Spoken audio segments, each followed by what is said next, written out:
up your head so you gates and be lifted up, you ancient old. Hi, I'm Graham Cochran, founder of therecordingrevolution.com, and welcome back to Getting Started Fast in Pro Tools. And in video 2, we're going to take a look at how to create your own sessions from scratch in Pro Tools. You don't need a template to get started. In fact, you can set it up to work just the way you like to work for your workflow. Now, if you're a little bit more advanced in Pro Tools, you may want to skip to video 3 where we get more into actually making the music. But if you're brand new, watch this video. You're going to have a firm grasp of how to create anything and everything you need in Pro Tools. Let's jump in. Now, when you launch Pro Tools, instead of using a template like we did last time, let's create a blank session, okay? It's going to get rid of the template choices. You have the same sample rate, bit depth selections here. I'm going to choose interleaved and click OK.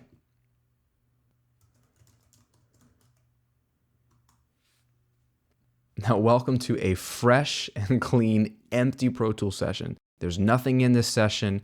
You have literally a clean canvas to work off of. Now, let's create some tracks. The fastest way to do that is from the track menu. Click New. The New Tracks window will open up and you get a few choices here. How many tracks? Do you want it to be mono or stereo? And what kind of track? Do you need audio tracks to record a guitar or your vocal? Do you need auxiliary inputs if you're going to set up a reverb, send, or delay? Do you need a MIDI track if you're going to play a MIDI instrument outside of Pro Tools, or an instrument track if you're going to play a virtual instrument or a master fader? You select it. So what I want to do is create, let's say, one mono audio track. I also click this plus menu, which gives me some more options here. So in addition to that one mono audio track, I can create, let's say, 2 stereo instrument tracks. Click the plus one more time, and I can choose 1 stereo aux input. And maybe let's do one more. We'll create 1 stereo master fader.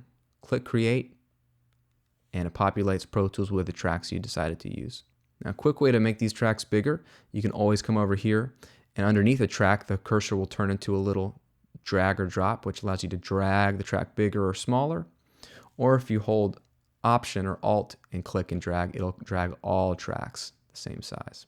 Now let's create a click track. I like to work with click tracks so I know what tempo I'm playing to, and my song will come together faster and in time as we all play and record to the same tempo. Fastest way to do that is Track, Create, Click Track. Now it makes it this small little green track here at the bottom, but what it is really an auxiliary track with, if we flip over to the mix window, the click plugin already instantiated. And you can change the sound of the click track here to different types of cowbells or blocks, whatever makes more sense to you. And you can make it on the quarter note or on the 8th note or the 16th. A lot of options there in the click plugin. If I click play, this is what I get.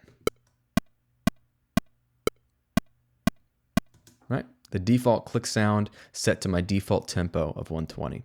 Let's say I don't like that sound. I can choose block.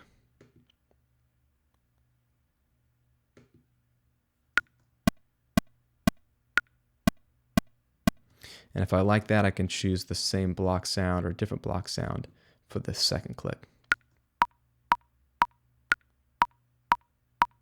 There we go. This is probably not going to be the tempo you need to work at. You might already have a different feel for your tempo of the song. Now, what if you don't know the tempo of your song? A lot of times I don't. I just know how it goes in my head. So the fastest way to find the tempo is to come down to your transport window. Make sure that the conductor track, this little guy with his hands up in the air, is unchecked because we want to manually control this. We don't want the conductor ruler to control this. Click inside the tempo where it's set to 120. And instead of trying to guess a number of beats per minute that the tempo is, once you've selected in here, simply find the T key on your keyboard and tap along with the tempo you hear in your head. So I know my song's gonna go lift da da da da da da. So I'm gonna tap along with the keyboard here. Bum, bum, bum, bum, bum, bum, bum. Click enter. Looks like 80 BPM is my tempo.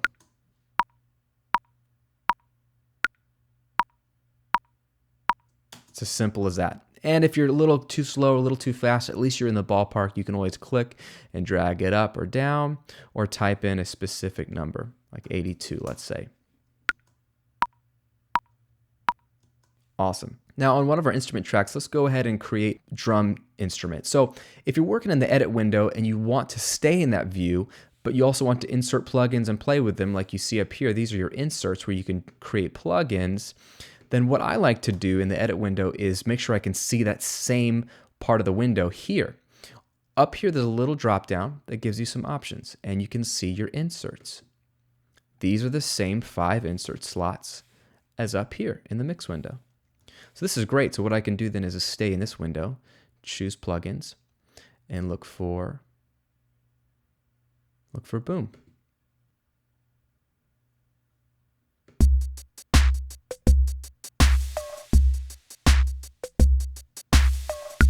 You can insert any virtual instrument you have simply by finding it in the menu and inserting on your instrument track. Now on my mono audio track, let's say I want to, like I said, plug in my guitar and record a little bit here. I want to make sure I can see the inputs, so I'm going to choose this little drop down and make sure I can see the I/O inside the edit window. Remember, this is the same I/O that you have here in the mix window. Make sure that my interface instrument 1 is selected. Record enabled the track. Simple as that. Now, a little tip is before you do any recording, you want to go ahead and name this track.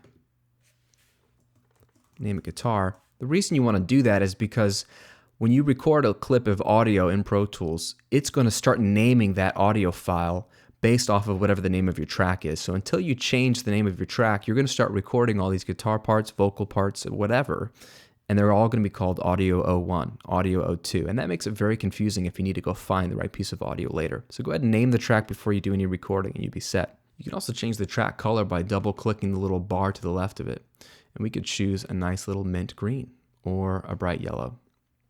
You can do this on multiple tracks by clicking and then holding Shift and clicking the next track you want to include, then double-clicking the color and changes the color there. Over in the mix window, the fader obviously controls your volume in the mix. So this is after all the plugins. You can mix it the way you want. You got pan pots that allow you to pan it left or right. You can also hold Option or Alt and click any of these and it'll snap it back to the 0 spot. Solo, mute, and we've already showed you record enable, which allows you to hear your track if you're just practicing. And also when you press record, Pro Tools will actually record whatever track has record enable set up. The one thing you'll notice over here is on the click track, the solo button is grayed out. This is very interesting because when you solo something here, let's say, you still hear the click track even though the click is not soloed, the auxiliary track is soloed. That's because like this grayed out solo button is showing it's in solo safe mode, which means it will always play no matter what tracks are soloed, so you will always hear it. That's very helpful for a click track because I may solo a few tracks while I'm recording, but I don't want to have that accidentally mute my click.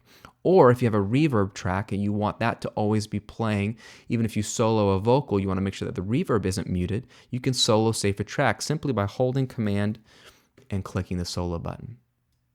Now in the first video, we had a template already set up with some reverb returns. Let's make a reverb return here with our custom session. Let's double click this aux track and call it reverb. Then I'm going to insert the Reverb plugin. It comes free with Pro Tools.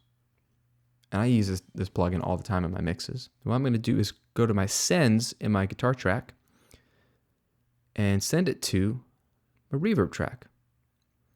And now I have a send, which I can send a little bit of my guitar into that reverb.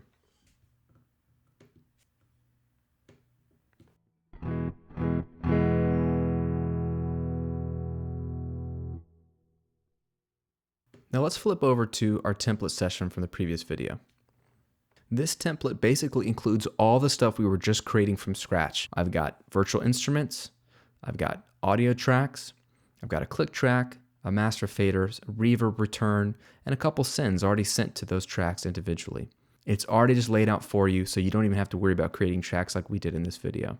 Now let's get to making some music. In the next video, I'm going to show you how to record and start building your song.